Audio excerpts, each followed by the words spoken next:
তো ওই যে দেখেন এই সেই প্রবাসী ভাই। তো আসলে আমাকে দেখে তো প্রবাসী ভাই মহা খুশি। তো ভাইয়ের সাথে একটু মোলাকাত করলাম। হ্যান্ডশেক করার পরে ভাই তো মনে করলেন যে তো একটু ছবি টবি ভাইয়ের সাথে তুললাম। তো তোলার এক পর্যায়ে তো গাড়ির সাথে ভাইয়ের কাছ থেকে ট্রলিটা আমি নিয়ে নিলাম। আসসালামু আলাইকুম, সবাই কেমন আছেন? আশা করি সবাই ভালো আছেন, আলহামদুলিল্লাহ। আমি আমজাদ আপনাদের মাঝে নতুন আরেকটি ভিডিও নিয়ে আসলাম। আশা করি ভিডিওটার সাথে থাকবেন, সম্পূর্ণ দেখবেন। তো দেখতে পারতেছেন এই মুহূর্তে আছি আমি ঢাকা এয়ারপোর্টে। তো আমার এক সৌদি প্রবাসী ভাই আসতেছে, উনি আমার কন্টিনিউ ভিডিও দেখে। তো ভিডিও দেখার মাধ্যমে ওনার সাথে আমার পরিচয় হয়। তো অলরেডি উনি আজকে বাংলাদেশে আসতেছে, তো ওনার জন্য ওয়েট করতেছি। উনি অলরেডি নেমে গেছে। তো প্রবাসী ভাই আমাকে ফোন দিচ্ছে, বলে ভাই আমি 2 নম্বর টার্মিনালে আছি, কোথায় আসবো বলেন। তো আমি ভাইকে বললাম যে ভাই আপনি একটা কাজ করেন, আমি বোতল কার পার্কিংয়ে আছি, আপনি বোতল কার পার্কিং কথা যে কাউকে বলে দেন, সে আপনাকে দেখাই দিবে। তো যে কথা সেই কাজ, দেখতে পারতেছেন চলে আসলাম সেই বোতল কার পার্কিং, যেখান দিয়ে মানুষ আসে। তো এখানে অনেক মানুষরা আছে, তাদের প্রিয়জন মানুষের জন্য ওয়েট করতেছে। দেখেন একজনের পর একজন প্রবাসী ভাই আসতেই আছে, কারণ এখান দিয়ে আসতে গেলে অনেক কিছুই শর্টকাট হয়। তো অবশেষে আমি আমার প্রবাসী ভাইয়ের জন্য ওয়েট করতেছিলাম যে আসলে কি রে প্রবাস সবাই আসতেছে, প্রবাসী ভাই কেন আসতেছে না। তো যাই হোক, মনে করলেন যে কিছুক্ষণ পরে দেখতেছি আমার সেই প্রবাসী ভাই আসতেছে। ওই যে দেখেন এই সেই প্রবাসী ভাই। তো আসলে আমাকে দেখে তো প্রবাসী ভাই মহা খুশি। তো ভাইয়ের সাথে একটু মোলাকাত করলাম। হ্যান্ডশেক করার পরে ভাই তো মনে করলেন যে তো একটু ছবি টবি ভাইয়ের সাথে তুললাম। তো তোলার এক পর্যায়ে তো গাড়ির সাথে ভাইয়ের কাছ থেকে ট্রলিটা আমি নিয়ে নিলাম, কিন্তু ভাই দিতে চাইতেছিল না, কিন্তু বহুত জোর করে বলতেছে না না ভাই সমস্যা না, আমি নিয়ে যাচ্ছি। আমি বলছি না, অনেক জোরাজোরি করে ওনার কাছ থেকে নিয়ে এখন গাড়ির কাছে চলে যাচ্ছি। তো যাই হোক, এই যে প্রবাসী ভাই উনি তো মনে করেন খুব এক্সাইটেড। আর সবচেয়ে বড় কথা হলো উনি যে প্রবাস থেকে যে আসছে, কিন্তু উনি ওনার বাড়িতে কেউ জানে না। আর উনি বাড়িতে যাবে মনে করে একটা সবাইকে একটা সারপ্রাইজ দেওয়ার জন্য। তো অবশেষে গাড়ির কাছে চলে আসলাম। গাড়ির ব্যাগডালা খুলে যে প্রবাসী ভাইয়ের যে গাইডগুলো ছিল এগুলো আমি এখানে সুন্দর করে সেটিং করে ফেলবো। আর একটা গাইড অনেকটা বড়, যার কারণে ওই গাইডটা আমি গাড়ির ভিতরে নিব। তো ছোট যে গাইডটা আর লাকিজটা এটা ব্যাগডালার মধ্যে ঢুকাই নিলাম, আর বড় যে গাইডটা এটা এখন গাড়ির যে সিটের পিছনে নিয়ে নিলাম। তো যাই হোক, অবশেষে প্রবাসী ভাইয়ের যে গাইডগুলো ছিল এগুলো নিয়ে নেওয়ার পরে যে ট্রলিটা নিয়ে আসছে, ট্রলিটা সাইড করে নিয়ে তো ভাইকে বললাম ভাই গাড়িতে উঠে যান। আর প্রচুর এত পরিমাণ গরম ভাইরে ভাই, কয়দিন যাবত এত পরিমাণ গরম পড়তেছে যা বলার বাইরে। তো দেখতে পারতেছেন প্রবাসী ভাই অবশেষে আমার গাড়িতে উঠে গেল। তো আমি গাড়িটা স্টার্ট দিয়ে বোতল কার পার্কিং থেকে বের হয়ে যাচ্ছি। তো বোতল কার পার্কিং যে একটা টিকিট ছিল সেটা দেখাইয়া এইমাত্র বের হয়ে গেলাম। তো যাই হোক, আল্লাহ পাক যদি সহি সালামতে পৌঁছায় আর কি। তো আমার প্রবাসী ভাইয়ের গ্রামের বাড়ি হচ্ছে কুমিল্লা কাশীনগর। এটা হচ্ছে সুয়াগাজী বাজারের পরে মেয়ের বাজার দিয়ে যেতে হয় এই আর কি। তো আমার প্রবাসী ভাই কি বলে শোনেন। হ্যালো, আসসালামু আলাইকুম। আমি সৌদি প্রবাসী ইয়াকুব। আমি আমজাদ ভাইয়ের ভিডিও সবসময় দেখি। আমজাদ ভাইয়ের সাথে ভিডিওর মাধ্যমে পরিচয় হয়। আজকে আমি বাংলাদেশে আসছি, আমজাদ ভাইয়ের গাড়ি করে বাড়িতে যাইতেছি। সবাই আমাদের জন্য দোয়া করবেন। আসসালামু আলাইকুম।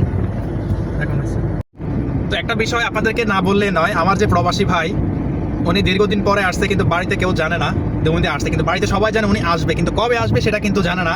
তো উনি সবাইকে মানে আসলে সারপ্রাইজ দিবে, ঠিক আছে। দেখেন আমার প্রবাসী ভাই কথা শোনার পরে আসতে আসছে। তো এই জন্য ভিডিওটা দেখতে হলে অবশ্যই আপনাকে শেষ পর্যন্ত দেখতে হবে, তাহলে বুঝতে পারবেন।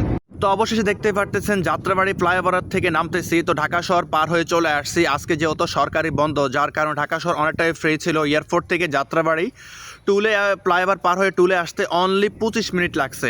খুবই শর্টকাটভাবে চলে আসতে পারতেছি। তো এই মুহূর্তে আছি আমি দাউদকান্দি, মেঘনা, মদনপুর এগুলো সব কিছু ছেড়ে চলে আসলাম দাউদকান্দি ফ্লাইওভার নেমে।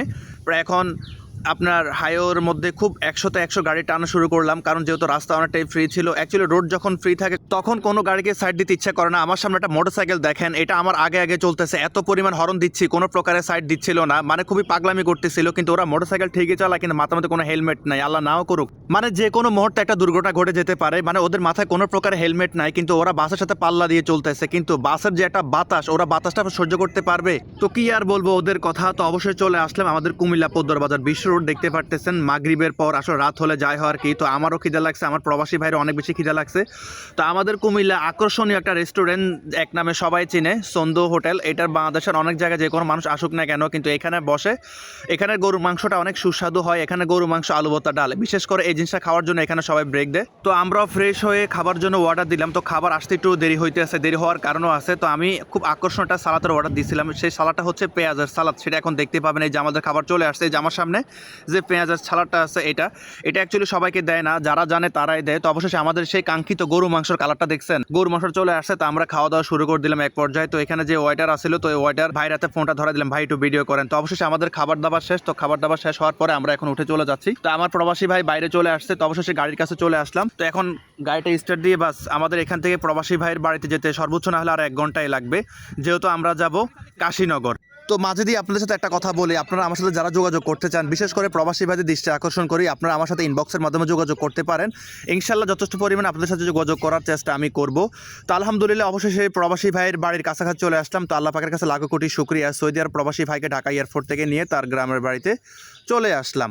তো অবশ্যই ভাইকে নামিয়ে দিলাম, ভাই কি বলে শোনেন। তো অবশ্যই যে সৌদি আরব প্রবাসী ভাইকে নামাই দিলাম তার গ্রামের বাড়িতে। আসলে যেহেতু এখন রাতের বেলা, ভিডিও তার বাইরে করা সম্ভব না। তো ভাই আপনি তো আসলেন, আমার যাত্রীর উদ্দেশ্যে কিছু বলেন, প্রবাসী ভাইদের উদ্দেশ্যে কিছু বলেন। আলহামদুলিল্লাহ, আমি আমজাদ ভাইয়ের গাড়ি করে বাড়িতে পৌঁছি। আপনারা প্রবাসী ভাই যারা আছেন সবাই আমজাদ ভাইয়ের সাথে যোগাযোগ করে আসতে পারেন, ইনশাল্লাহ ভালো হবে। তো সকলে ভালো থাকবেন, যদি ভিডিওটা ভালো লাগে অবশ্যই শেয়ার করে দিবেন। আসসালামু আলাইকুম।